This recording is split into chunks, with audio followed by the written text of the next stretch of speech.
Hello, friends. Welcome to the ATC Double Cut. In this episode, we are joined by a familiar voice.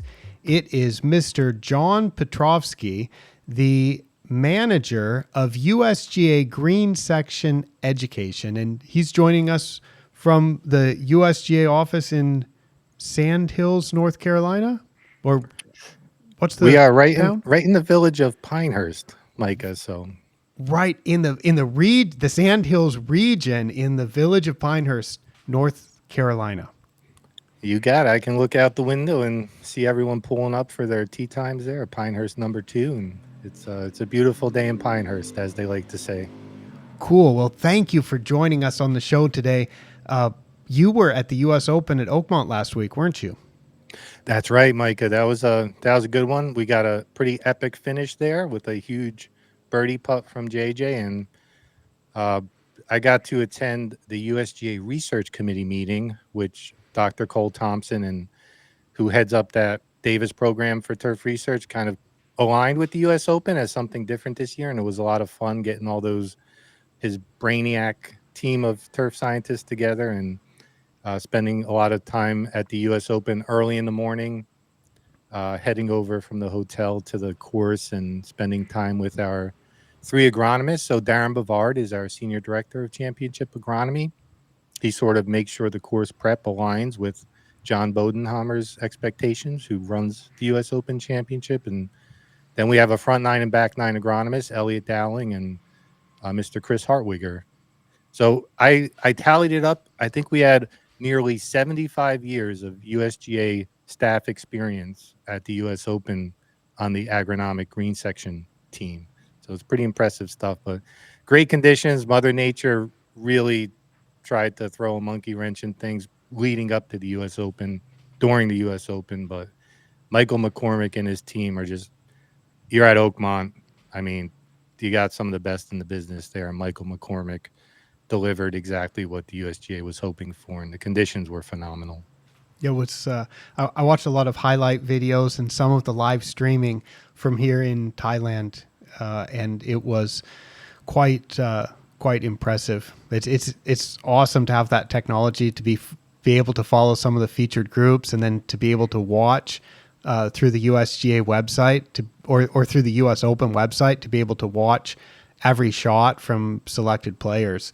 And then the highlight videos that they get up on YouTube or on the U.S. Open website are quite good. So I didn't watch any regular telecast, but I feel like I watched some of the key shots. It was exciting, and yeah, the course was very impressive to see.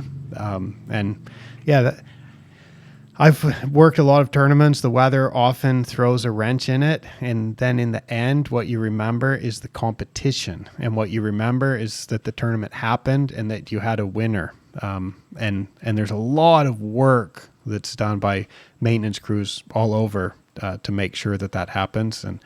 And they certainly did that at Oakmont last week. Yeah, it was great. And a lot of the volunteers are there. I mean, they play a role during the good weather, but really when the bad weather hits, that's when you lean on the army of volunteers. And I heard some squeegee chants out there from the grandstands on 18. Go squeegees, go squeegees. So that's really why our agronomic team is there, and all of those volunteers is for when the weather isn't cooperating, you have those resources. So you see these things like the push mower brigade and a lot of other things that are done only in championship settings. Was that on my end? I don't know what that was. We have a visitor. Is there another guest joining us? A surprise guest.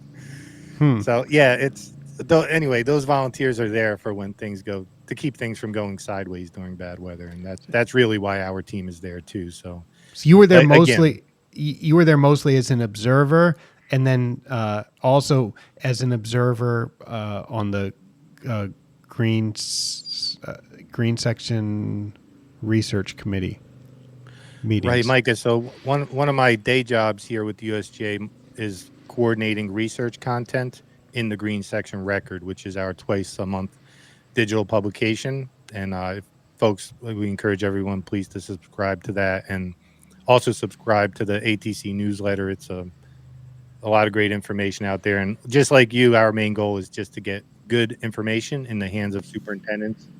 And so we just want, that's our goal. So whether you get that through the Green Section Record or however, that's one of the focuses of our program. But yeah, so attending the research meetings is very helpful for me to keep up with the latest in turfgrass research.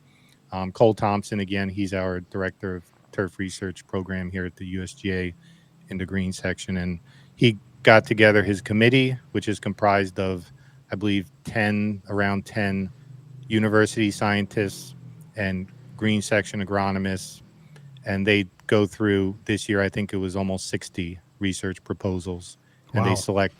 Yeah, it was quite a day there in the Pittsburgh Marriott. What they do Um, that they do 60 proposals in one day? yeah, yeah. At some point, they get to kind of the cutoff, and then they're pre-scored and thought of ahead of time, and then they discuss the ones that need further discussion. So they don't discuss all 60, but it's a good way for me to kind of keep my finger on the pulse of turf research, catch up. A lot of times in our daily routine here, we don't have time to dedicate to just going through the recent journal publications and things. So that's always helpful. But I would at this meeting, I can't get enough of this championship agronomy. So I got up early in the morning and Ubered over to the course because the shuttles weren't running yet. And another part of my job is getting footage of maintenance content for different things, videos we produce in the Green Section Education team. And it's very helpful to attend these things, get the drone up early in the morning and get maintenance footage, because as you know, at these big championships, maintenance is done pretty early. So if you want it, you got to get there early with the maintenance team. And that's what I did. So I would kind of tagged along with one morning with Chris Hartwigger, the other morning kind of on my own, and got to follow the course setup team, the course maintenance team.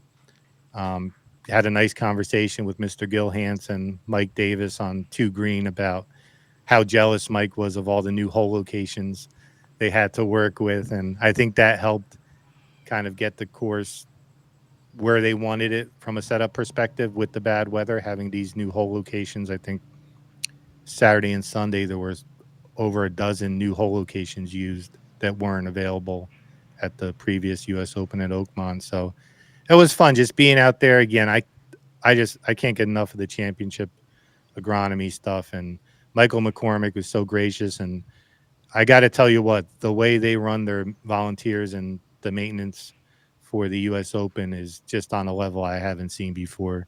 The coordination, the execution, the assistance, the setup, the way everything is labeled and organized, and the way the machines roll out in the morning.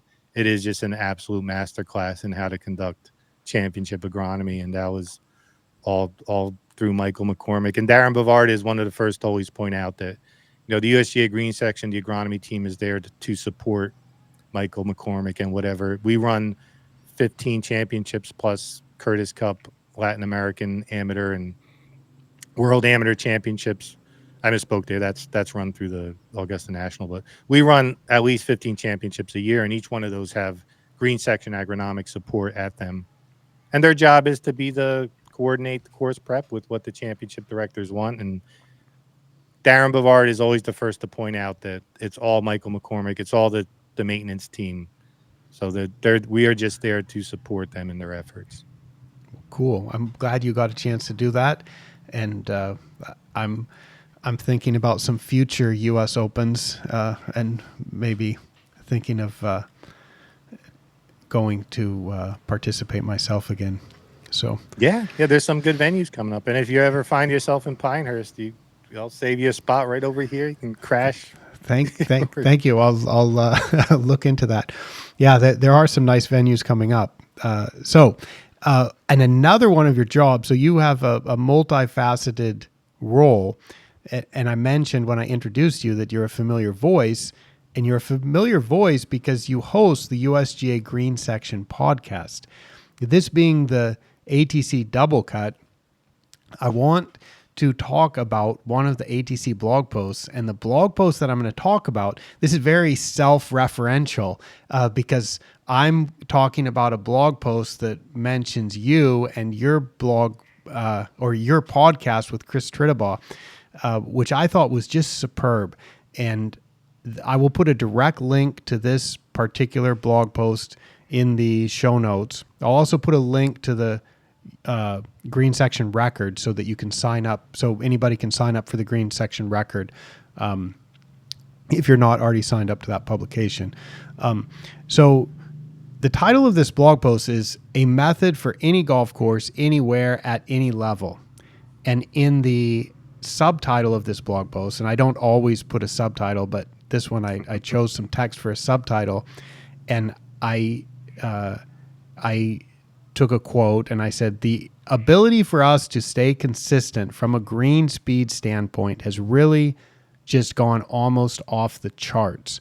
We can really just do it every single day and repeat it over and over. And these are quotes from Chris Tritabaugh from a recent USGA Green Section podcast where he was talking with you. And I wanted to talk with you. We'll go through this, and I'm going to read the full quote. That was my favorite part of that podcast. I'll read that full quote from Chris where he was answering one of your questions. But I wanted to ask you, what was it that prompted you to dedicate an entire episode of the Green Section podcast to essentially a discussion of the GvX, which is pretty advanced, I think? Yeah, well, great question. And really, this stemmed from an earlier podcast episode with Chris where he alluded to this. And I had him kind of quickly describe Turf GvX. And we got some questions about it after that episode. And I know Chris has done a lot through his newsletter. And I felt like there was enough feedback that warranted a dedicated episode on it. And we wanted to have him back because he's such a great guest and he's such a thoughtful person. But that was kind of why we did a full episode on it. But it's also, there was some chatter on social media about maybe how it isn't applicable across the board. There was just, whenever this topic was brought up, whether it was on social media or through Chris's newsletter, there was always some discussion about it. So I figured, why not? If we were going to have him back on, this was a good topic to pick. And again, he's such a thoughtful person. And this was one of those instances. I just had Dr. Rakaswa on for another episode, and I mentioned to him, whenever the answer is better than the question in the podcast, that's a sign of a really good guest. And this was a great example of that, where Chris just took it to another level with his response here, which I think you're going to go through. Yeah, I'm gonna go through that because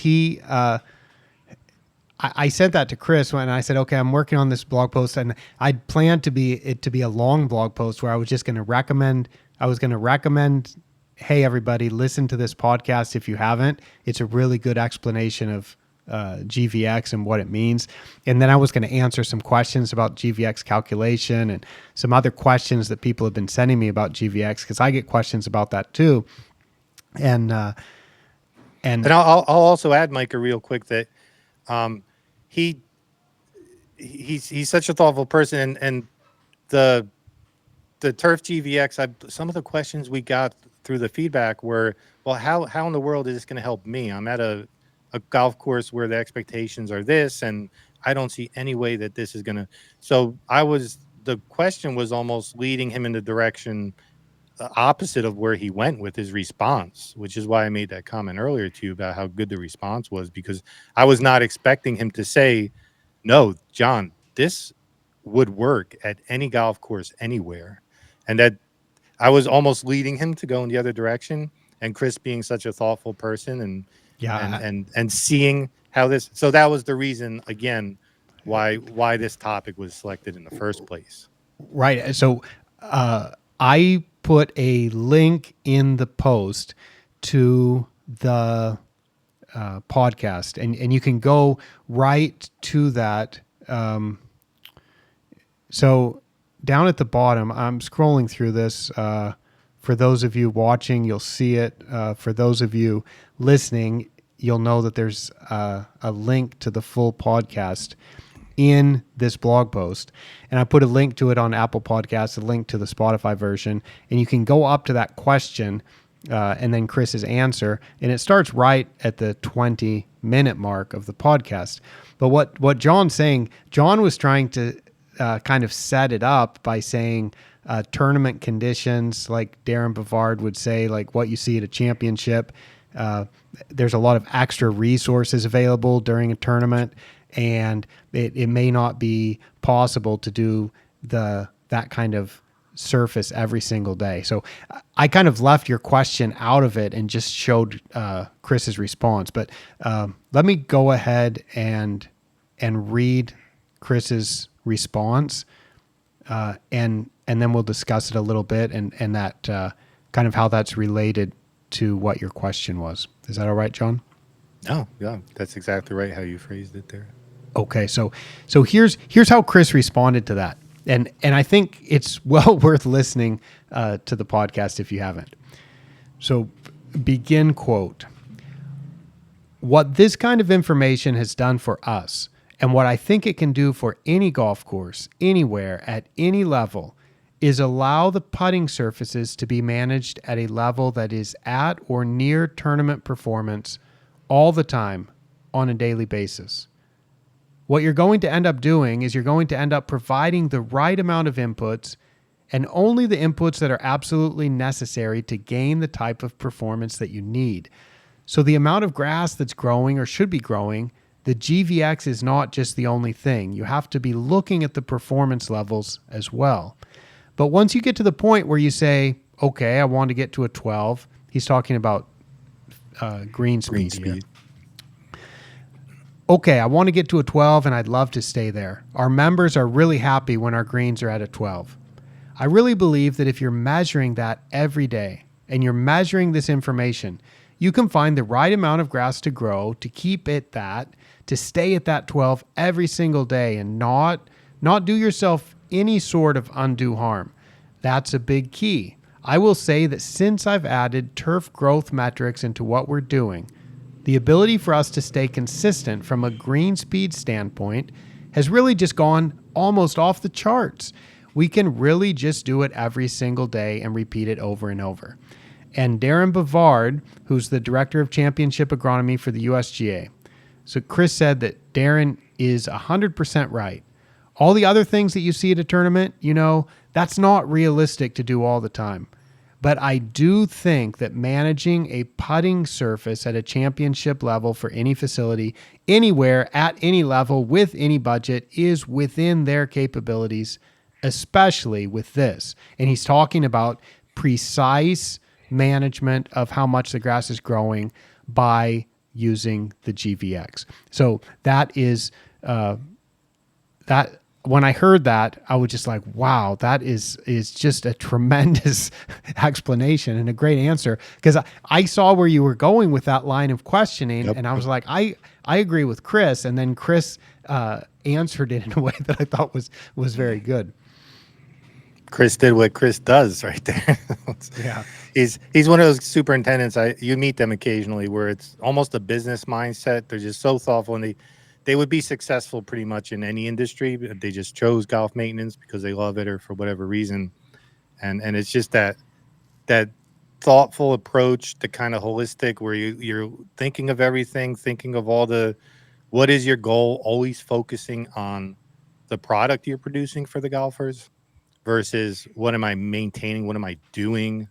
So the outputs versus inputs, what the ultimate surface. The surface you deliver to your golfers is really what you're judged on. And he starts there and then works backwards to achieve what he wants on that end. Yes. I also, I think it all starts with the playability. So I put a picture in this blog post, and there's 3 stimp meters in the photo all on one green, which is just a joke. All right. It's a joke of trying to have that many stimp meters, but there's Chris Neff, who's an agronomist with the USGA. So he's there taking a official stimp meter measurement for USGA purposes, and then there's staff from Hazeltine there who are taking their regular routine stimp meter measurement for Hazeltine purposes, and then my stimp meter is there, and I'm doing a research project, so I have my stimp meter there for my research project. So we all need to get our own number, but it just shows the importance. What they're trying to do there is not hit a certain GvX on that green. They're not trying to hit a certain clipping volume on that green. But if they do hit a certain clipping volume on that green, one of the results will be grass that's resilient enough to handle the traffic, but grass that's also growing slow enough to produce the type of tournament championship surface that they're trying to produce. So it was good to hear that from Chris, and I was so glad that you brought that up. But on a recent ATC double cut, I was talking with Jeff Fenn from the UK, and he suggested that he thought that less than 5% of people in the UK, or less than 5% of golf courses, are measuring clipping volume. In the US, would you hazard a guess at how many places are measuring clipping volume? Which you need to measure clipping volume before you can do GvX. That's an outstanding question, and I don't want to give any. I really couldn't even guess.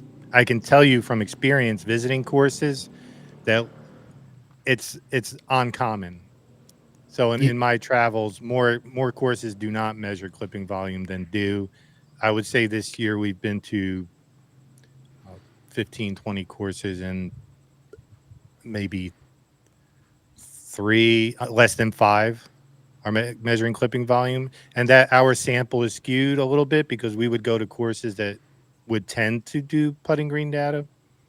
So, but at the U.S. Open, were they doing it at Oakmont? I can't tell you that. I did not see them measuring clipping volume. Yeah, you might not have seen it. I don't think there would be any clippings on those screens. Yeah, maybe not.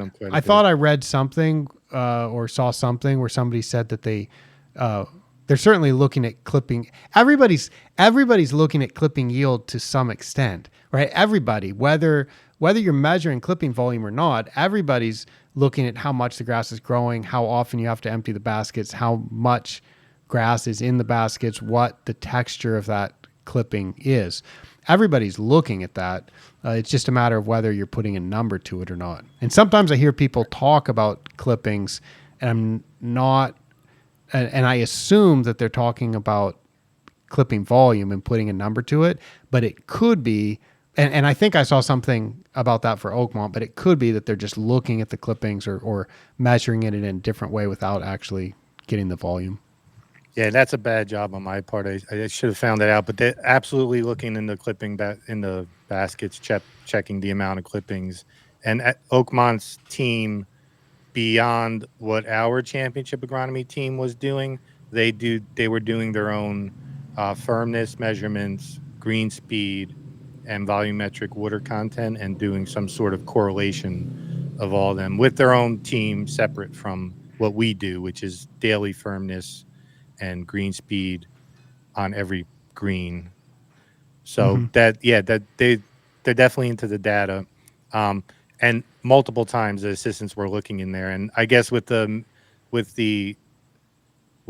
connected they are to those putting greens, just looking in the baskets, I'm sure those assistants could pretty accurately estimate what that growth is. But no, that's a great point.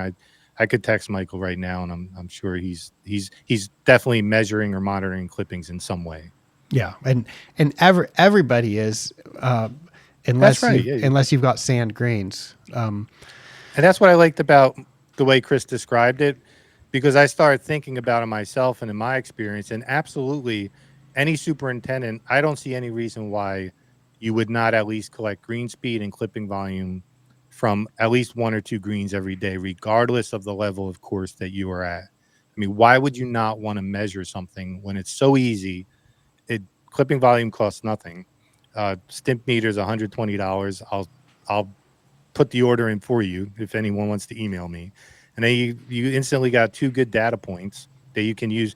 And even whatever your objectives are, if you just want a nice surface that's consistent and 100% green cover for a membership that's what's important to them, I think you still want to have a number that you're targeting. Like, hey, when my greens are this, when my measure organic matter regularly, I don't see why anyone would not do that. And then just have these numbers. So why would you not want to know the number when you can put a number on something? Why would you not want to know that? And I believe that Chris is correct, that this could trickle down to a course at any level and could help them. Yeah. And when you think about this was invented to put this together, to put the clipping volume and link it to the growth potential. It was invented by Jason Haynes when he was at a small club up in Canada with limited resources, and he was trying to find how to be as efficient as possible. And so one thing that you can do is use it to be as efficient as possible and make the greens as great as they can be. And then if you have a lot of resources, you can also use it to make the greens as great as they can be and be as efficient as you can be at the high end also. So to me, it seems quite useful, and I'm so glad that you brought it to a large audience through the Green Section podcast. Now, let's look at a follow-up post that I did. Let me look at the follow-up post that I just put up yesterday,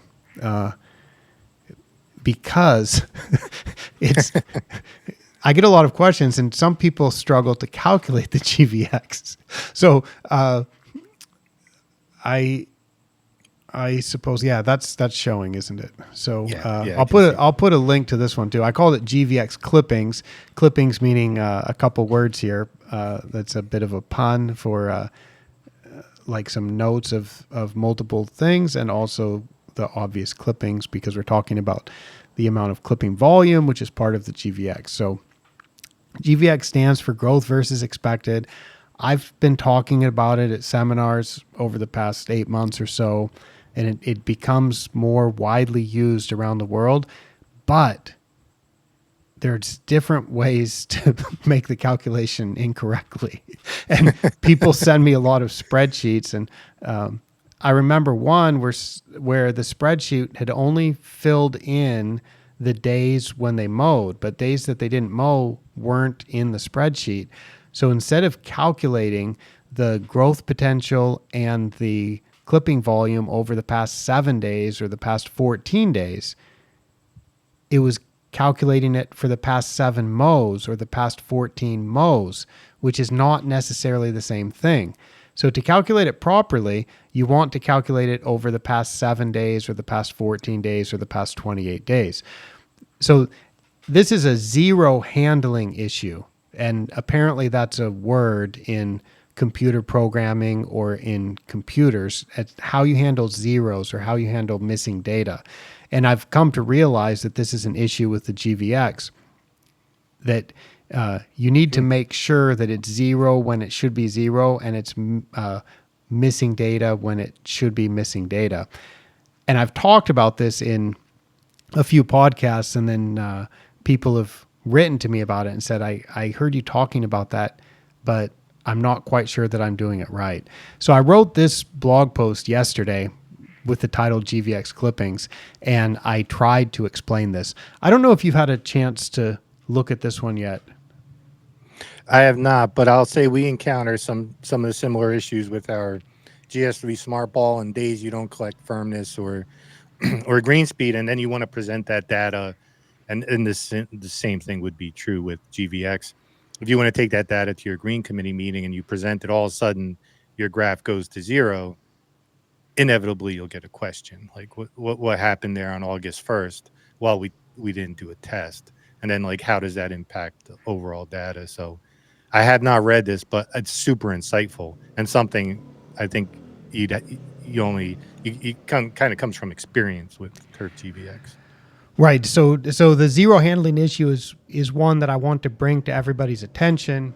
I have a couple of spreadsheets that I've made that are on the Pace Turf site, and I put links to that in the post. And those spreadsheets, as far as I know, are going to have proper behavior in terms of zero handling, and will generate the proper GvX number, because you if you're going to go to the trouble of doing this, you want to make sure that you're calculating it properly. One question that's come up, I'll kind of turn the tables here on you, Mike, with a question for you about fine tuning the X in GvX. If you have a micro environment, you got a green that's shaded, or some courses, they're massive.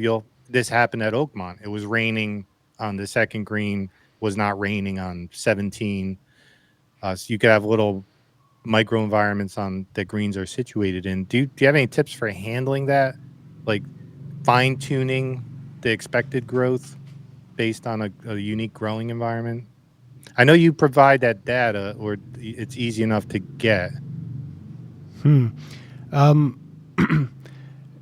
you handle those greens kind of just separately from the rest? Is that a good approach? I recognize that not all my greens are going to be the same. So some of the greens are going to grow a little bit more. Some of them are going to grow less. That's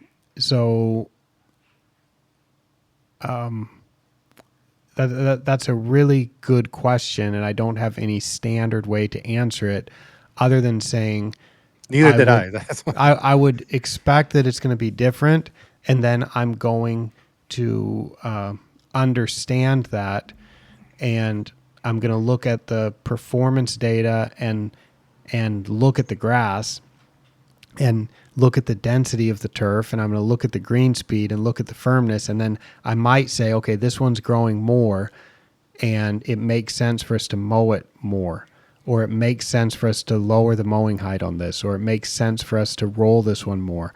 And I think that that's going to be on a case-by-case basis.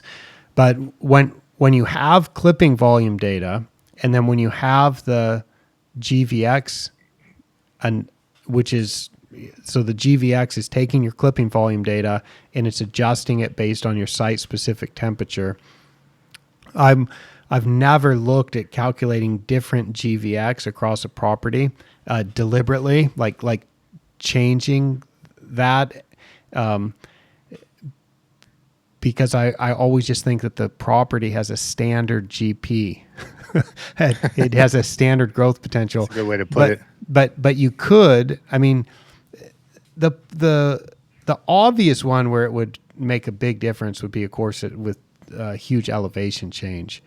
So if you have a course with, let's say, 300 meters or 1,000 feet of elevation change, you would have significantly different temperatures on the lower part of the course to the upper part of the course. In that case, you might break it down zone by zone. And I suppose, I don't think when you're right by the coast and you have fog right by the coast, and then if you get if you get 500 meters or if you get a par 5 or 2 away from the ocean, it might be a lot hotter. I don't know that that's enough of a microenvironment that you'd look at those different zones, but those are the type of things that golf course superintendents are often ahead of me on, because they're thinking about the reality of managing their property, and I'm just thinking of, here's an equation that can give us one number for this 200-acre site or for this 300-acre site, right. And then I realize that there's variability within those numbers, so I then would look at the variability within those numbers and look at it green by green and say, why does this particular green always have a higher GvX? And then is that a good thing or is that a bad thing? And do I want to change it or do I not? It's like with the organic matter testing. If we look at the total organic matter testing, what I call OM246, what's the USGA's official terminology? Organic matter testing? We've been using OM246, a standardized method for organic matter testing. Okay. So you sometimes use OM246 too? We use them interchangeably. We'll leave it up to whoever's writing about it to use the term they want to use. But it's a standard method for testing organic matter, is kind of the terminology we used when Rock and the team that came up with it first published it. Good. And I did a podcast a couple years ago with Brian Whitlark, and I said I think we should He call was it on the total. team too. Yeah. I think we should call it total organic material to distinguish it from soil organic matter. So, but it's easy just to say OM246, and then we know exactly what we're talking about. So that's what I'm talking about. It's total organic material at specific depths in the root zone using the standard method that measures everything. So that's OM246. If we look at that on a typical property, we might have OM2 that varies from 6 to 9% from green to green. And at some places, you could go from like 8% to 16% from green to green. Now, why is that? Generally, it's because some of those greens have a better growing environment. When they have a better growing environment, they produce more total organic material. So then you have the question when you're looking at that, and this is the same way that I think about GvX. Let's say that you have GvX numbers that ranged from 30 to 60 across your property.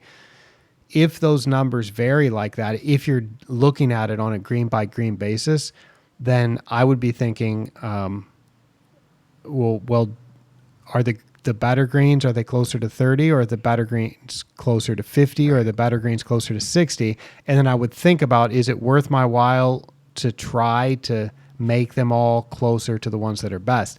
And that's how I think about the organic matter testing also.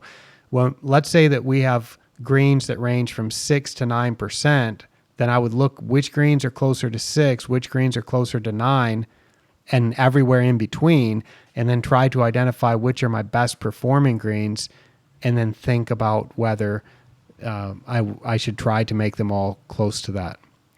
And that's how I think about it. So I don't think about modifying the X part of the GvX so much. I think about keeping the X standard, realizing that when I do keep that standard, I am going to capture some of that microenvironment variability in the output of the GvX, and then I look at it. Okay, so that's how Your G is kind of informing the X. They're working together. Right. So X will always stay the same. The G changes it. So the GvX itself, we get a range of numbers if we want to.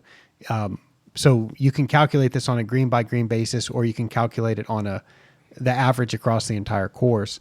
So if you start looking at it on a green by green basis, then you will get some different numbers, and then you can think, okay, how do I want to handle this? And I don't know how you might want to handle it. Maybe you'd say, hey, maybe I should start using a different X for this particular green, but I have not gone down that road yet.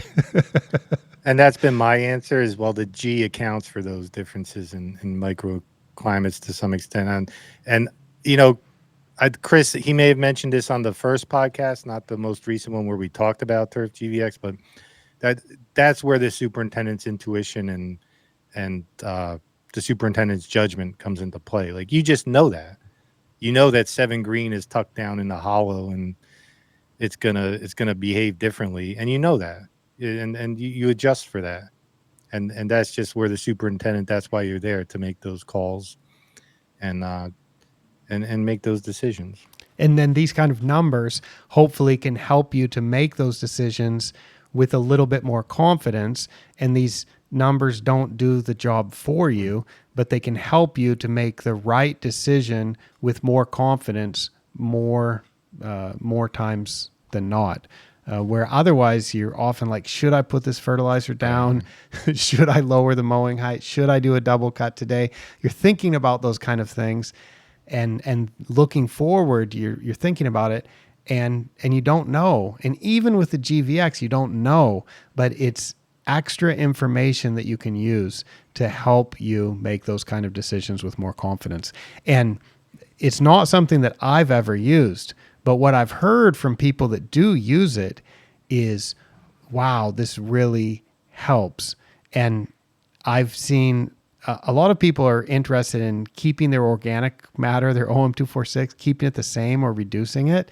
And I will say that I've seen great results on multiple continents from golf courses that are using GvX to adjust their nutrient inputs, and they are putting less sand than you might expect, doing less cultivation than you might expect, and their organic matter is staying the same or going down.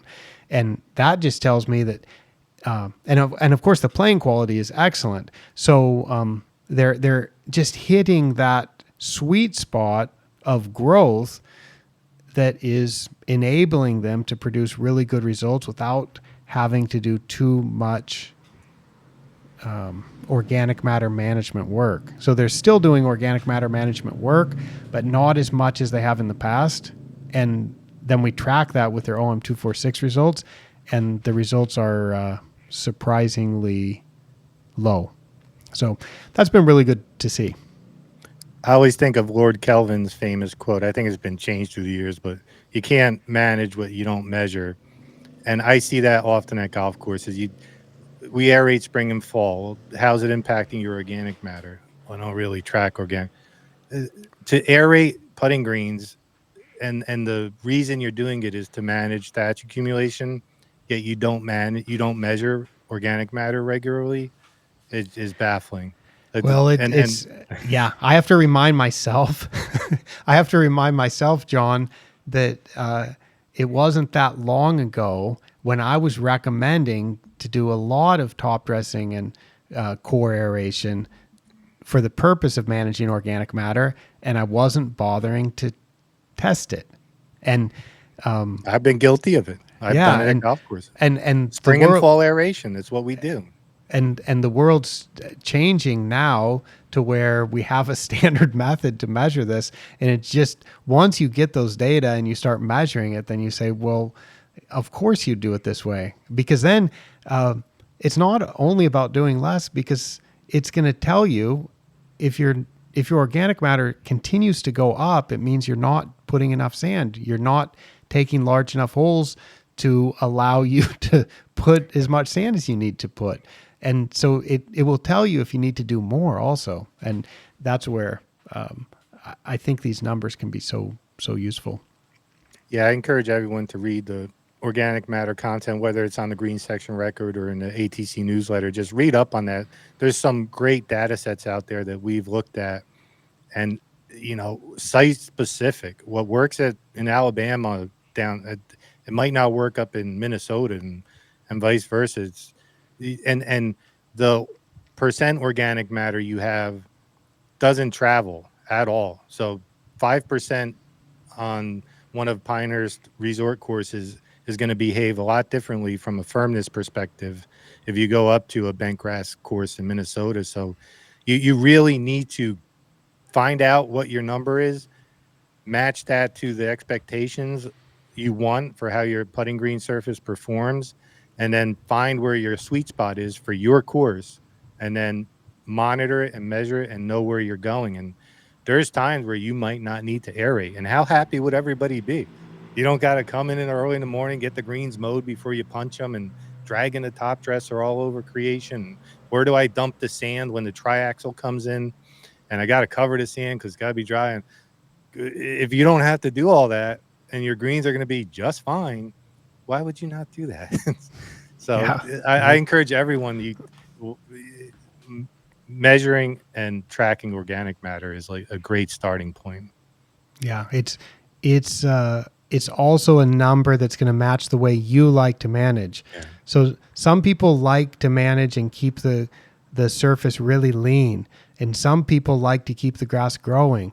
And so you're going to get a different kind of number, but it's going to be something that is meaningful for you. I assure you, especially when you get that second measurement. So you measure once, and then at some defined time interval later, you measure again. And I have a lot of clients now that are on 4, 5, 6, 7 years of a timeline of this. And it's really, really good when you get that kind of timeline. But once you start getting a timeline, then you can evaluate the work that you've done in between the two testing events. So let's say that you had an average of 7% this time, the 7% the first time you tested, and then you get 6.2% the next time you test. Well, that tells you that the work that you've done, combined with the natural decomposition, combined with the natural accumulation rate of the grass, has given you a net decrease of 0.8%.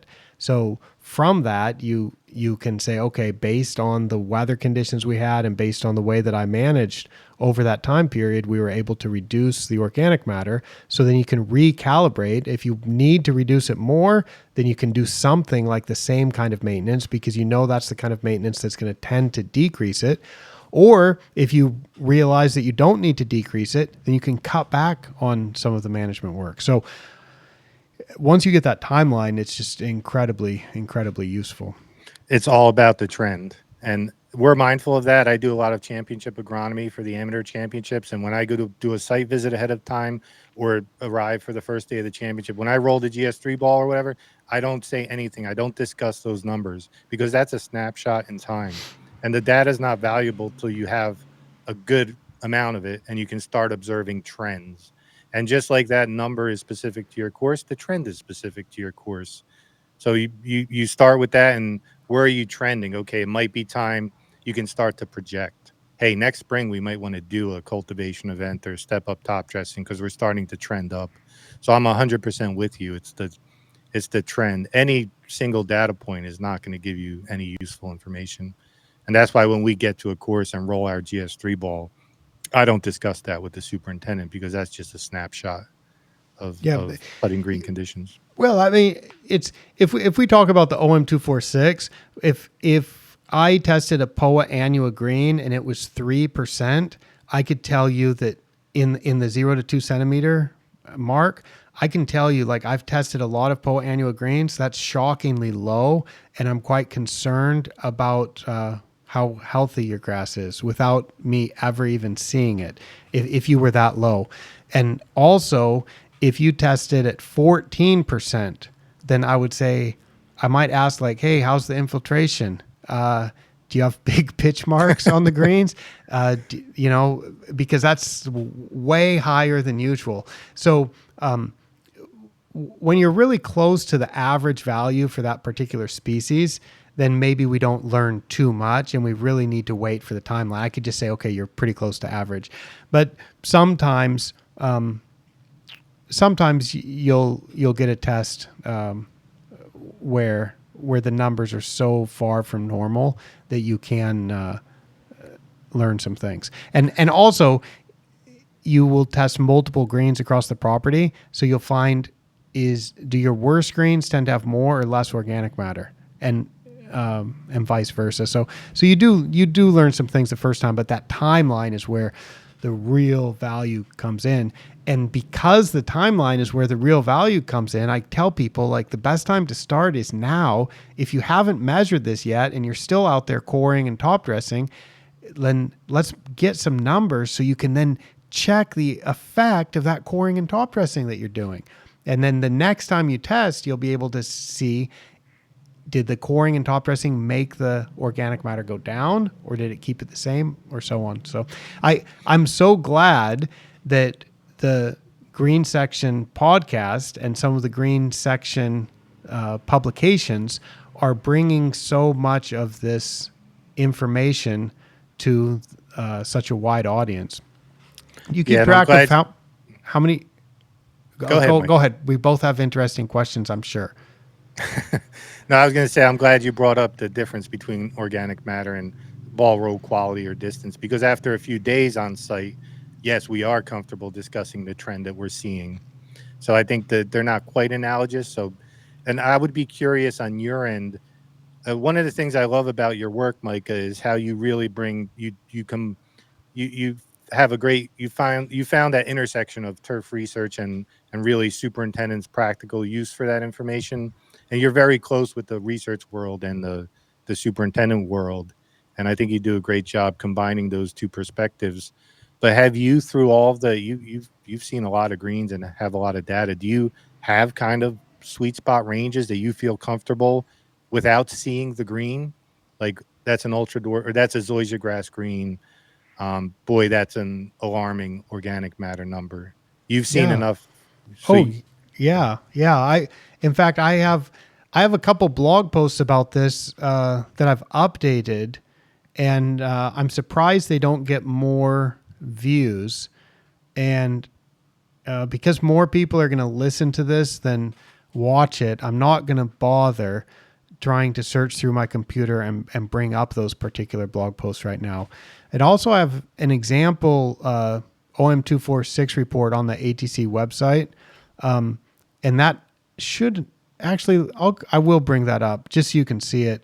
Yeah, you're fast with that. I would not have tried that.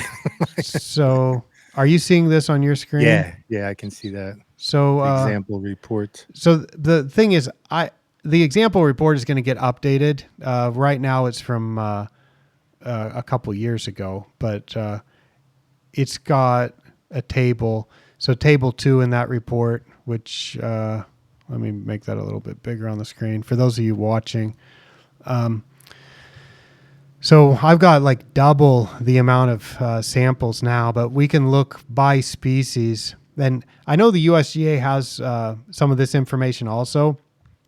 I think that my database might, I think my database is better than the USGA database because it's from a broader range, because it's from multiple continents and a lot of different management, where I think the USGA database is more concentrated on the US. So the USGA database has very similar numbers to what I do, but I'm also fitting a Bayesian statistical model to this where we're predicting the organic matter. Some of these are measurements and some of these are predictions, but the predictions are informed by the data that we actually have. So it's something called partial pooling, recognizing that there's some information in bent grass, because bent grass is measured as a golf course putting green, that might be applicable to what we would expect to see on a fescue green, for example. Gotcha. And so what that does is it has the effect, the practical effect would be to vastly increase the effective sample size. So even though we only have a few thousand samples, which is still a lot, but effectively that it's much higher. And so anyway, for bent grass in this, if I show the minimum value tested and then the 25th percentile, which is shown as Q1 here, the median or average value is Q2, and the 75th percentile is Q3.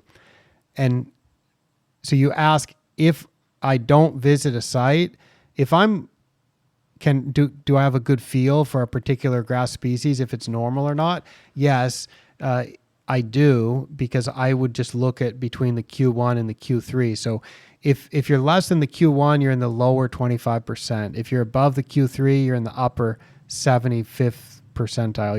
You're in the top 25%, right? There's 75% of the samples would be lower.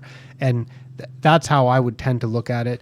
And I've got a blog post while we're doing this. While we're doing this, why don't we go ahead and look at that one, which is what should my clip fall be? Oh, I remember the title of that.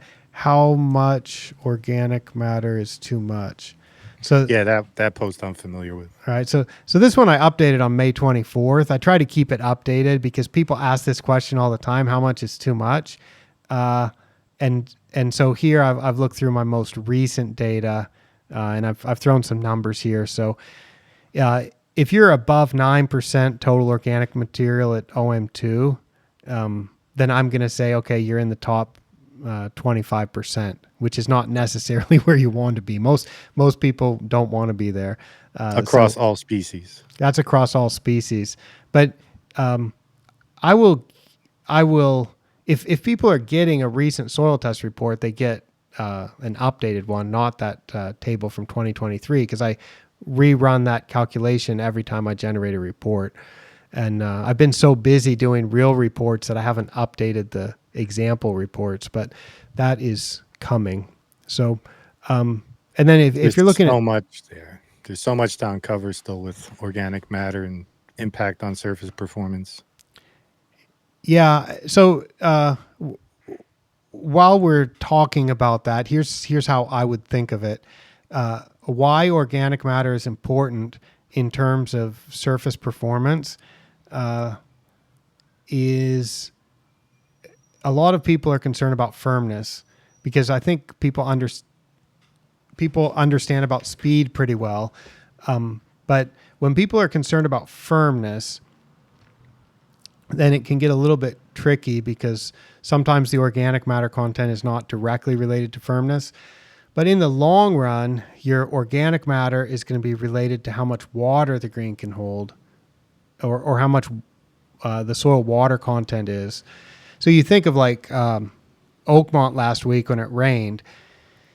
If and Darren Bavard had a very good article about firmness where he talked about Sure did. terminal firmness and terminal I love that softness. phrase. Yeah, And that was great.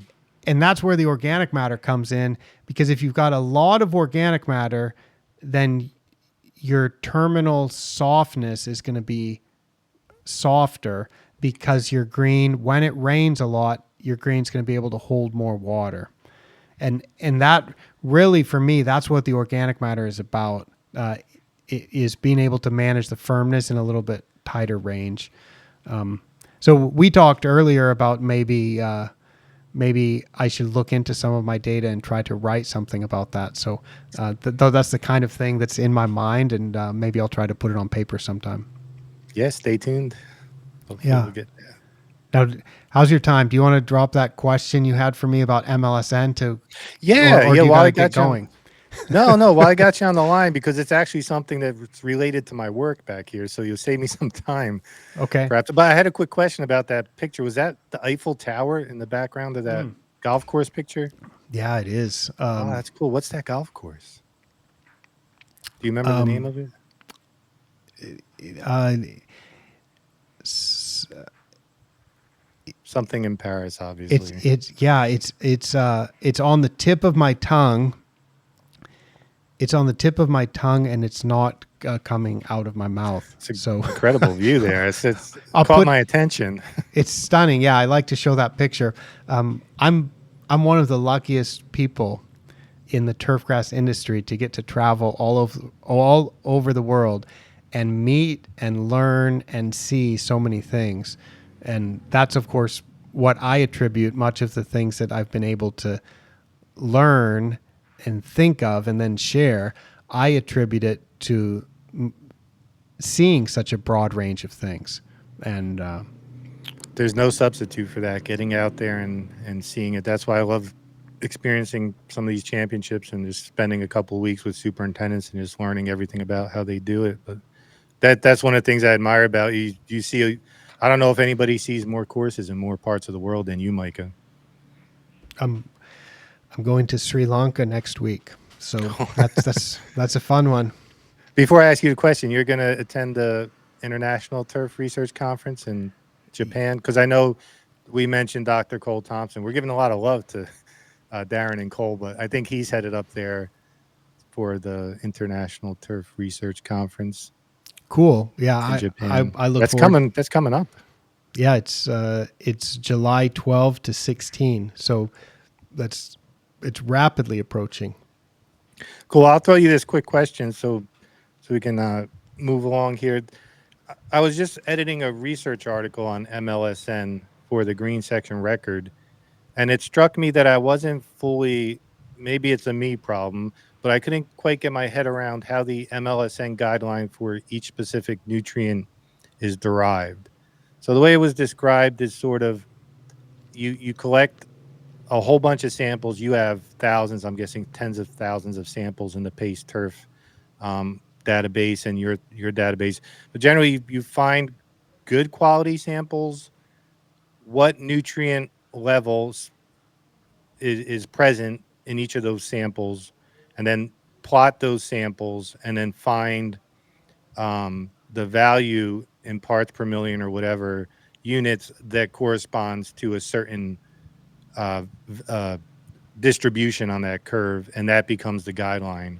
So, for example, phosphorus, if we can use that for the example, Mm-hmm. your guideline is somewhere around 20 parts per million. Yeah, And then the current MLSN for phosphorus for the Malic 3 extraction is 21 parts per million. 21. So that number, you take all the samples ever collected, measure the parts per million in phosphorus in those samples, and plot all of those values, and then find the value that corresponds to the 10% distribution. That's Am that's I in the ballpark there, Mike? yeah, that's almost exactly correct.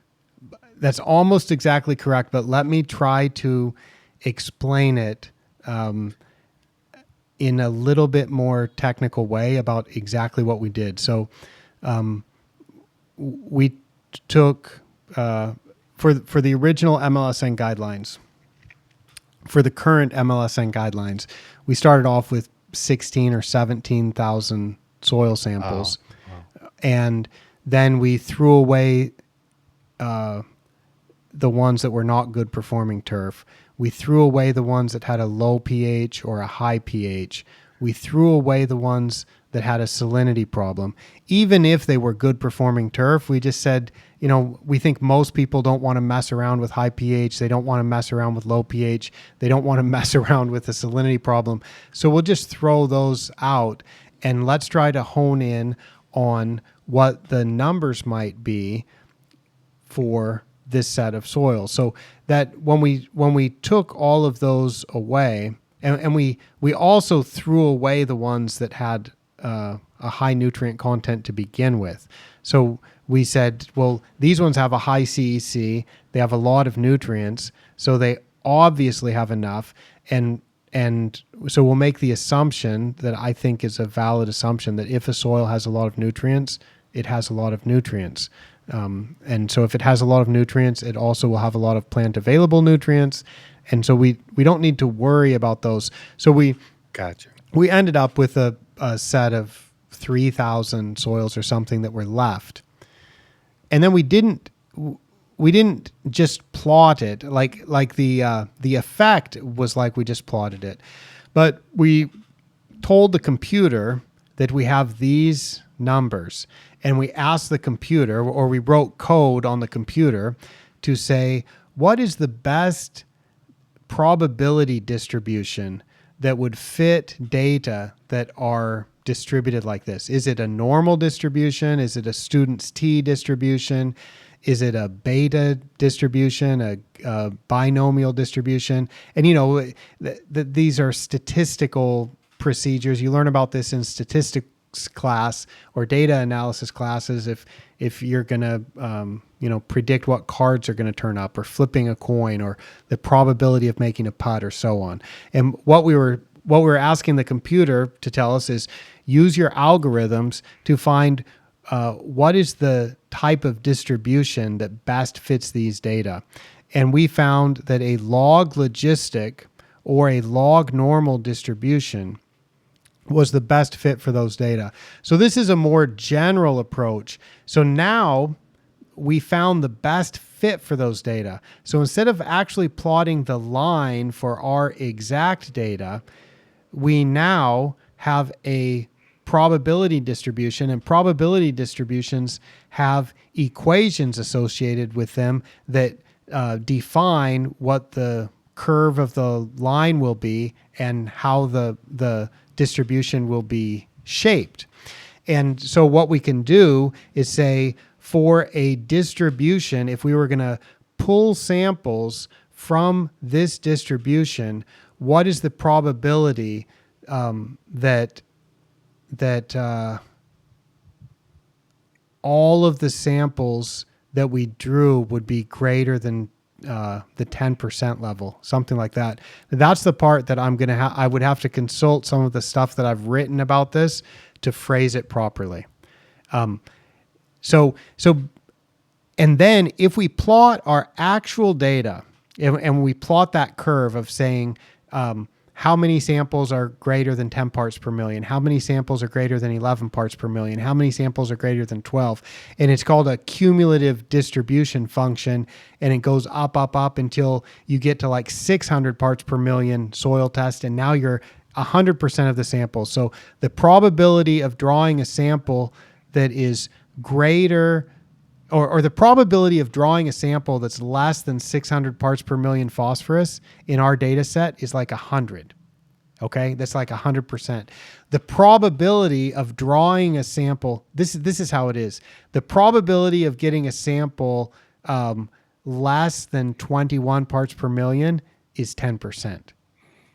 Perfect. Okay. And so that's the safety buffer, because all of those samples are good performing turf. But we just said, let's just get rid of the bottom 10%. But so we used our data to find a probability distribution, which is just a little bit easier to work with, and it's more general. And so now we're not working specifically with our data, but we're working with the probability distribution that's the best fit for our data.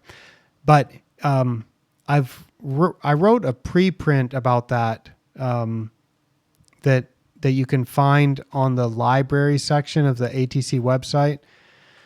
And while we're doing that, why don't we just look at it? And you'll see the full tour today. Yeah, so you'll see that you described that perfectly, by the way. The lines are right on top of each other, basically. So the probability distribution, when it fits our data really well. I'm going to change the way this is, because right now I think it generates a PDF every time. Did you have a 600 ppm sample of phosphorus? Is that? Oh yeah. I have. I definitely have that kind of sample. Germination will be rapid in that soil. So if we, maybe the table here. So this is just the global soil survey. Just in the global soil survey, which was only 162 samples, we had a 450 parts per million Malic 3 phosphorus. So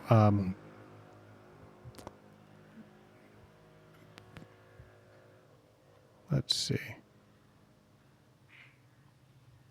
And these are the kind of curves that I think are showing on the screen. So looks like for this episode, I'm going to have to put all kinds of links so everybody can see what we're looking at.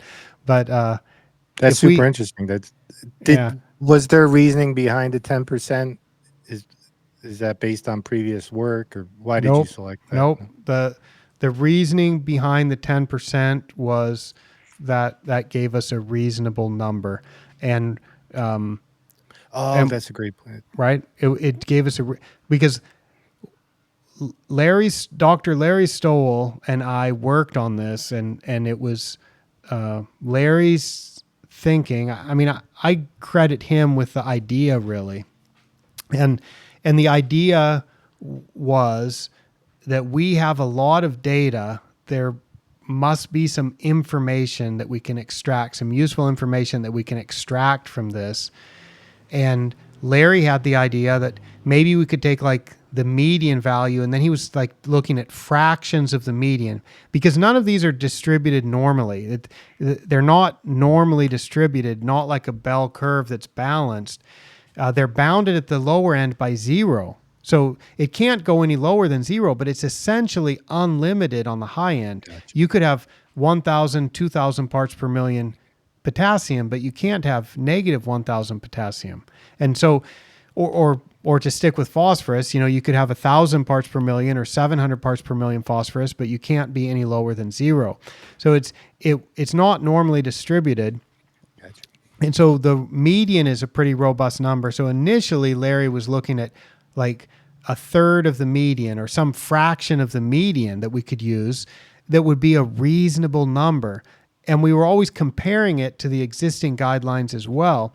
And then he then he had the idea also that maybe we can use some software and find what probability distribution is the best fit for these data. And that was a tremendous breakthrough. And he found a software called MathWave, I believe, that he initially did it on. And then I said, let me see if I can duplicate this in R. And I found how I could get the exact same fit in R. So in everything that I've done, the initial calculations were done in MathWave, and then we subsequently switched over to doing it in R. And these guidelines are going to change eventually, because as we get new data, we're going to update them, but they're not going to change very much. Those numbers are just going to shift by a little bit. But as we get new data, they've always been designed to be updated. So it's so that's really how it works. That makes sense. You don't want to, you want to give a number that people are familiar with, not reset everyone's frame of reference. No, we don't want to do that. And I want to just show one more thing, which is a Shiny app the Shiny app called the Sustainability Index. So this one shows those curves for every element. So if we take like phosphorus pretty sweet, and go to like 300, so now phosphorus is at, wow, that's way too small for me. Phosphorus goes to 0.98. So this kind of shows what those curves look like in terms. So phosphorus at 200 would be 0.95. But when fertilizer companies are using this, and I know some companies that sell fertilizer use this, I think it makes sense. Sometimes they want to sell more fertilizer. So what you can do, instead of using our standard MLSN minimum value of 0.1, what if you just go to like 0.2? So you can like change potassium up to, so the 0.2 value for potassium is about, it's like it's working there. Yeah. So like at 55 parts per million, we're 0.28. So maybe you think like, okay, let's use MLSN at a point, at a 30% level or 0.3 level. So now your MLSN minimum could be 56.